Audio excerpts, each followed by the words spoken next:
Trust TV est dans l'air pour aller plus loin, plus haut, plus vite. De l'Orient à l'Occident, du Midi au Septentrion. Regarder Trust TV, c'est se transformer, se transporter et se transcender. Trust TV, l'affaire de tous et de toutes. La femme est le cœur de la société. La femme est le symbole de l'unité. Bienvenue sur Trust TV International. Aujourd'hui marque la grande première de l'émission Élan féminin. Élan féminin qui est le projecteur de la femme en action. Élan féminin qui est un outil de sensibilisation de toutes les questions de société concernant les femmes. Élan féminin qui est un outil de promotion. Élan féminin, ce sera un espace pour le développement de l'estime de soi. Merci à nos techniciens, merci à vous, chers téléspectateurs. Et aujourd'hui, sur notre plateau, nous accueillons une grande femme que moi, personnellement, j'admire beaucoup pour son dynamisme, sa présence qui est très active et très impliquée pour le droit des femmes. Bonsoir, Madame Violante Toussaint. Bonsoir, Katia Basile. Merci d'être là dans cette grande première. Je suis doublement émue, honorée d'en faire partie. Et merci téléspectateurs, merci à tous les techniciens. Merci d'avoir accepté notre invitation. Qui est Madame Violante Toussaint, cette grande femme? Alors, près de 20 ans d'expérience en qualité d'agent administratif. Madame Toussaint a passé 12 ans à OSP Métaux et plus de 2 décennies en accompagnement social et développement d'activités interculturelles, volontariat, responsable d'association. Plus de 3 ans en tant que formatrice alpha, qui est initiation à la langue française pour des primos arrivant en contrat d'accueil. Et Mme Toussaint, elle a une formation en sciences humaines et sociales et coordonnatrice de projets en intervention sociale et professionnelle, NAM Paris. Bienvenue encore, Mme Toussaint. Et c'est un plaisir pour moi d'être sur le plateau avec vous. Moi aussi d'être là avec vous. Alors, Madame Violante Toussaint, et ma toute première question pour toi, c'est une question assez personnelle. Et es-tu féministe ou pas? Oh là là. Bon, ce n'est pas si personnel que ça. La question de droit des personnes, notamment le droit des femmes, m'intéresse beaucoup. Je ne sais pas si je suis féministe. C'est ce qu'on me dit, puisque je fais partie de plusieurs organisations qui s'intéressent aux droits de la femme. Et par contre, pour moi, si je peux me permettre de partager avec vous, c'est que quand on parle du droit des femmes, je me demande souvent, est-ce que ce n'est pas une faillite des droits humains qui fait qu'on est obligé de créer de droits des femmes, droits des enfants, droits contre les inégalités, droits pour la parité, etc.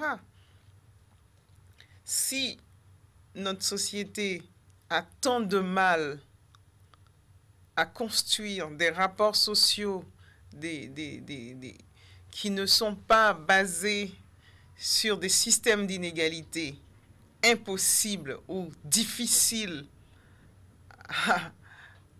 à rectifier, c'est qu'il faut vraiment des personnes, il faut vraiment une implication complète des hommes et des femmes pour corriger ces inégalités. Bien sûr. Et alors, tu sais que le 3 avril 1986, 2 mois après le départ de Jean-Claude Duvalier, plus de 30 000 femmes, que ce soit dans les villes de province ou à Port-au-Prince, ont manifesté pour leurs droits.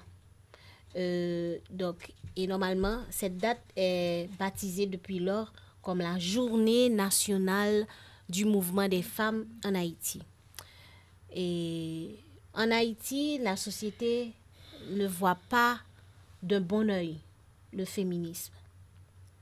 Et qu'est-ce que ça représente? Est-ce que ça existe, le féminisme haïtien, ou pas? Qui je suis pour dire que ça existe ou ça n'existe pas? Bon, mais en tout cas, Haïti, avec ce que notre pays représente, avec son histoire de lutte depuis l'esclavage, la lutte pour l'indépendance, contre la colonisation, pour les droits humains, pour les droits sociaux, pour les droits de l'homme. Aujourd'hui encore, j'en passe. Les femmes ont toujours été au cœur de ce combat. Les femmes sont souvent les premières victimes. Elles sont souvent les premières victimes. Donc, elles n'ont pas attendu le changement de gouvernement ou le départ des Duvalier pour protester, pour s'engager dans une lutte. Il y a tant de femmes. D'ailleurs, je fais un clin d'œil à l'Association des femmes haïtiennes de France, de la PAFA, lors d'une journée porte ouverte sur l'image d'Haïti, avait fait un zoom sur le portrait des femmes haïtiennes, son engagement dans tous les domaines de la société. Donc, on pourrait faire... je crois qu'il y a aussi UNESCO qui a un portrait de femmes haïtiennes qui est encore d'actualité. Hein. Je pense que si on va sur le site de l'UNESCO, on va voir portrait de femmes haïtiennes, toute une série de femmes, de personnes engagées, des scientifiques, des chercheurs. Et à ce jour, les femmes, elles ont toujours été au cœur de tout ce qui existe en Haïti. D'ailleurs, il y a Madame Neptune Anglade, économiste, qui a écrit son livre intitulé « L'autre moitié du développement ». Donc, c'est quelque chose c'est un mouvement qui est clair que les femmes haïtiennes, elles sont toujours engagées. Et impliquées aussi. Oui. Alors, et très impliquées. Tout à l'heure, quand je lisais ta biographie, il y a quelque chose qui a attiré mon attention. Je sais aussi que tu es une femme d'expérience. Donc, et j'ai vu dans ta biographie que tu as 12 ans. J'ai passé 12 ans à travailler. Oui, j'ai travaillé 12 ans en tant que technicienne en métallurgie. Donc, une femme dans le... Oui, j'étais la seule femme. J'étais la seule femme dans ce secteur-là, dans cette structure-là, à travailler avec des hommes. D'ailleurs, c'était des hommes qui m'ont formée. Ah bon? Oui, parce que je venais pas du tout de la métallurgie. Mon père est exploitant agricole et entrepreneur. J'ai fait d'autres formations qui m'ont permis plus tard de m'orienter vers les sciences humaines et sociales, mais j'ai appris sur ce métier-là avec ces personnes-là à ce moment-là. Donc j'ai travaillé 12 ans en métaux, oui. Je suis contente d'avoir eu cette expérience, oui. Donc d'après toi... C'est vrai que ce n'est pas un métier dit féminisé, mais il y a de plus en plus de femmes maintenant dans les métaux. Oui, bien sûr. Et ben, félicitations, Madame Touzé. Et alors, moi, ce que je voulais te demander, excuse-moi, donc, est-ce que, d'après toi, il y a une évolution des femmes dans le monde du travail? Qu'est-ce qu'on appelle évolution? Excusez-moi, particulièrement pour les femmes et les immigrantes en France. Oh, il y aurait beaucoup de choses à dire. Bon, si je parle de mon expérience, je suis arrivée en France, j'avais 19 ans. L'évolution que je peux, si on peut appeler ça évolution, en tout cas, ce que j'ai pu constater avant, il fallait être français de nationalité pour occuper un certain nombre de métiers, systématiquement. Quel que soit le métier, avec ou sans diplôme, on demandait la nationalité française. Ces dernières années, c'est plus facile avec une carte de résident d'exercer certains métiers. Même si on était en France depuis 10 ans, 15 ans, 20 ans, si on n'était pas de nationalité française, il y a certains métiers encore, si on n'a pas la nationalité française, on ne peut pas les exercer. Et ce que je peux constater, d'une manière générale, est-ce qu'on peut parler d'évolution ou c'est... Qu'est-ce que c'est? D'après l'INSEE, il y a plus ou moins 49% de femmes aujourd'hui dans le monde salarial. Pourquoi? Parce que l'activité salariale est sanctionnée par un revenu. Ça veut dire que ces femmes-là travaillent et apportent un revenu dans leur famille. Même si les femmes travaillent, tant qu'on n'apporte pas un revenu, c'est pas sanctionné par un revenu, c'est pas considéré comme un travail salarié. Mais c'est en train de changer parce qu'il y a d'autres réflexions dans le milieu des sciences humaines, la sociologie du travail, qui fait en sorte que on reconnaît le travail, les activités professionnelles et les activités non professionnelles. Ça, je peux appeler ça une évolution. Mais pour la femme migrante, elle a de plus en plus de défis parce qu'on est quand même confronté à une société assez complexe avec des changements de plus en plus complexes. D'accord. Et normalement, par rapport à la crise sociopolitique en Haïti, on sait que Haïti a connu qu'une seule femme en tant que présidente d'Haïti. Alors, c'était Herta Pascal et Trouillot. Je sais que tu n'es pas une femme politique, mais dès qu'on parle de droits de la femme et tout ce qu'on dit là, ça rentre aussi dans la politique. Qu'est-ce qui n'est pas politique dans la vie? Voilà. Je ne suis certes pas une femme politique, mais je peux m'interroger sur ces genres de questions. Les femmes sont au cœur de tout. Les femmes sont au cœur de notre système. Ouais. Donc que devrait être le rôle des femmes et politiques par rapport à la crise sociopolitique qu'on a en Haïti maintenant? La crise ou les crises que traverse Haïti, les femmes, elles ont toujours été là. Oui. Et elles ont un rôle fondamental à jouer, c'est d'impulser ce changement pour oser accepter, rompre avec un système qui ne crée que des inégalités à tous les niveaux dans notre société. Oui.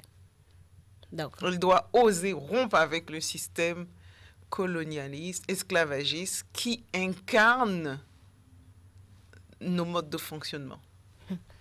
D'accord. Donc, du coup, si je comprends bien, donc, par rapport à cette phrase qu'on prône en Haïti, la nouvelle Haïti, la nouvelle Haïti, est-ce que la toi, nouvelle Haïti, qu'est-ce que c'est? Comment? Avec qui? Parce que ce n'est pas un énigme pour personne. On a de gros problèmes sociaux, culturels, politiques.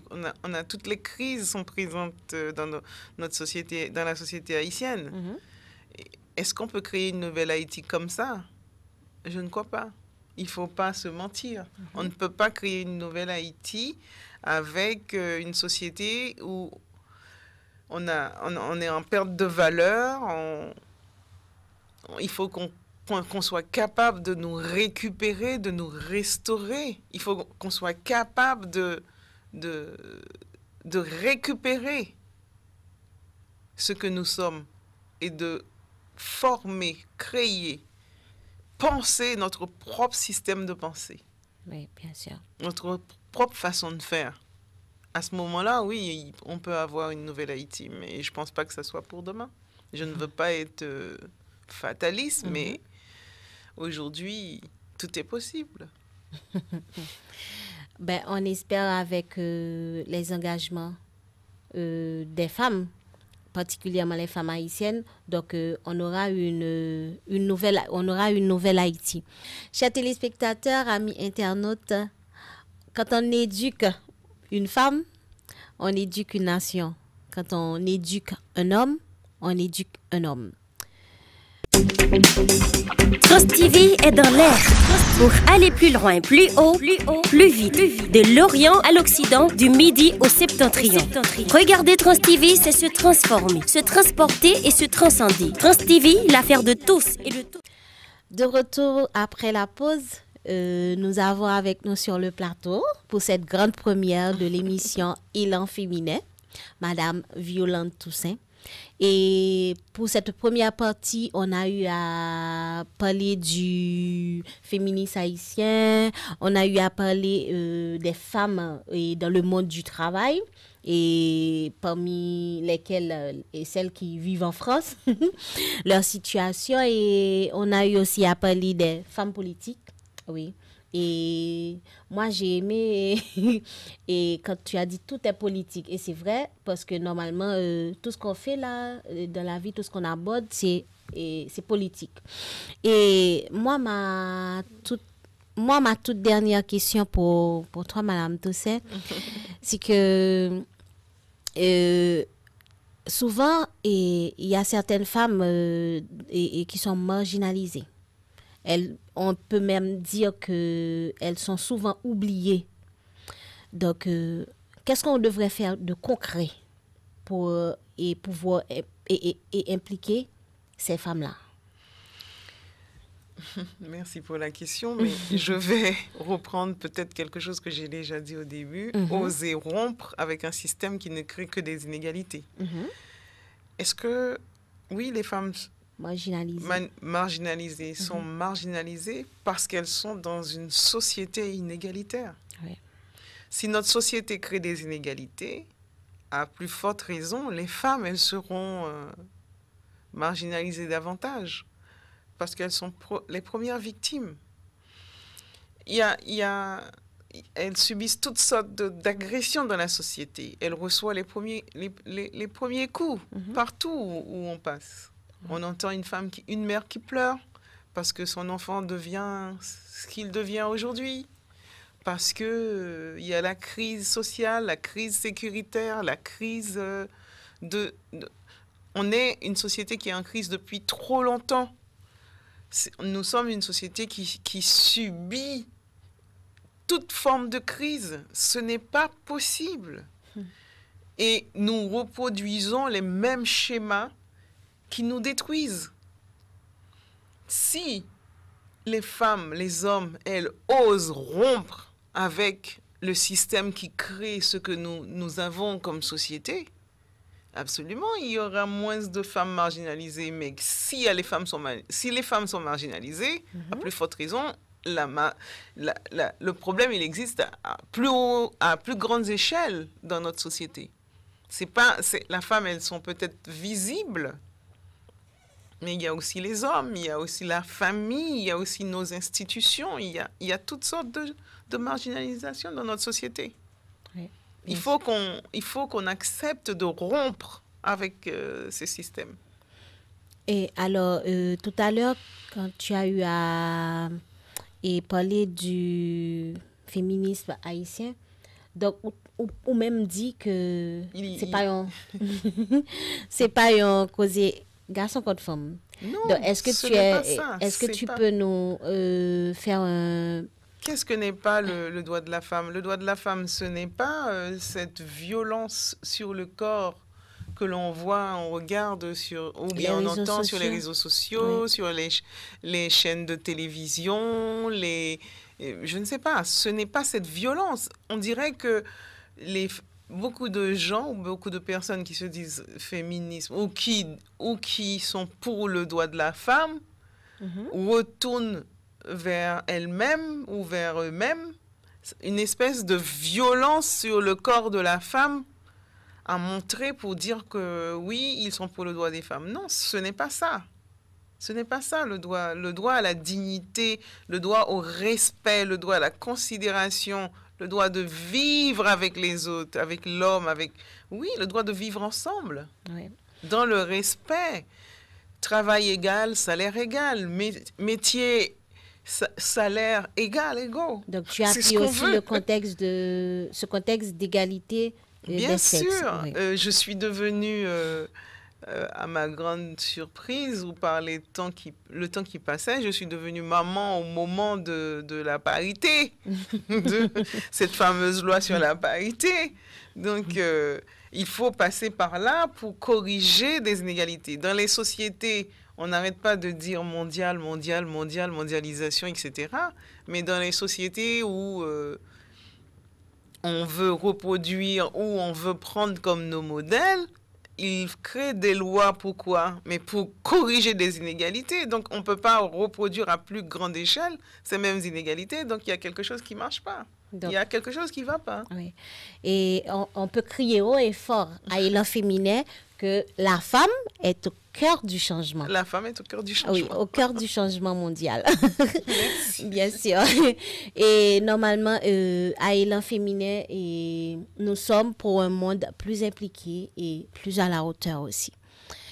Donc, merci Madame Violante Toussaint. Merci Madame Katia Basile. Amis téléspectateurs, c'est la fin de cette grande première pour l'émission Élan féminin. Merci à nos téléspectateurs, téléspectatrices et internautes qui nous avaient suivis. Et on vous dit à la prochaine pour une émission pareille, mais plus avec plus de dynamisme. Et à Élan féminin, nous sommes pour un monde plus impliqué et plus à la hauteur. À bientôt tout le monde.